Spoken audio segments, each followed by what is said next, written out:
دباچہ حصہ نمبر 2 چند الفاظ ترجمانی و تفہیم کے متعلق بھی۔ میں نے اس کتاب میں ترجمے کا طریقہ چھوڑ کر آزاد ترجمانی کا طریقہ اختیار کیا ہے۔ اس کی وجہ یہ نہیں ہے کہ میں پابندی لفظ کے ساتھ قرآن مجید کا ترجمہ کرنے کو غلط سمجھتا ہوں، بلکہ اس کی اصل وجہ یہ ہے کہ جہاں تک ترجمہ قرآن کا تعلق ہے، یہ خدمت اس سے پہلے متعدد بزرگ بہترین طریقے پر انجام دے چکے ہیں،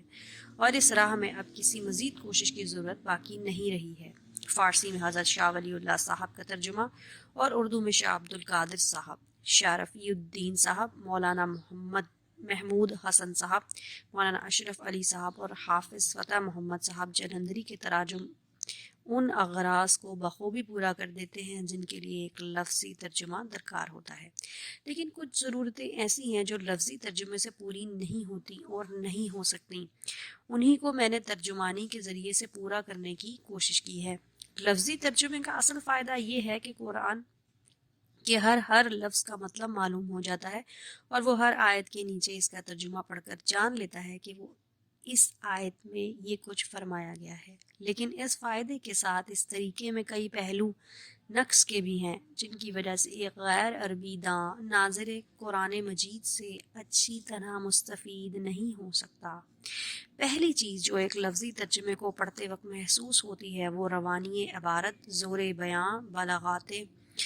زبان اور تاثیر کلام کا فقدان ہے۔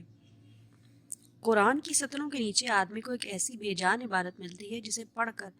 نہ اس کی روح وجد میں آتی ہے، نہ اس کے رونگٹے کھڑے ہوتے ہیں، نہ اس کی آنکھوں سے آنسو جاری ہوتے ہیں، نہ اس کے جذبات میں کوئی طوفان برپا ہوتا ہے،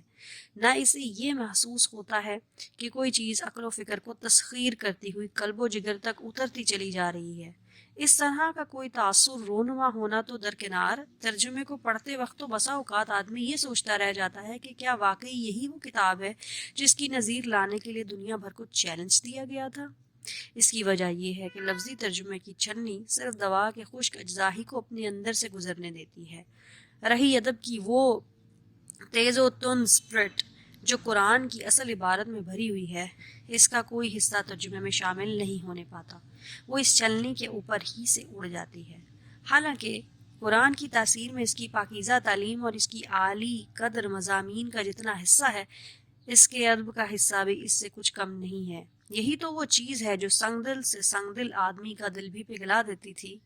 جس نے بجلی کے کڑکے کی طرح عرب کی ساری زمین ہلا دی تھی، جس کی قوت تاثیر کا لوہا اس کے شدید ترین مخالفین تک مانتے تھے اور ڈرتے تھے کہ یہ جادو اثر کلام جو سنے گا وہ بالآخر نقد دل ہار بیٹھے گا۔ یہ چیز اگر قرآن میں نہ ہوتی تو وہ اس طرح کی زبان میں نازل ہوا ہوتا جیسی اس کی ترجموں میں ہم کو ملتی ہے، تو اہل عرب کے دلوں کو گرمانے اور نرمانے میں سے ہرگز وہ کامیابی نہ حاصل ہو سکتی جو فی الواقع سے حاصل ہوئی۔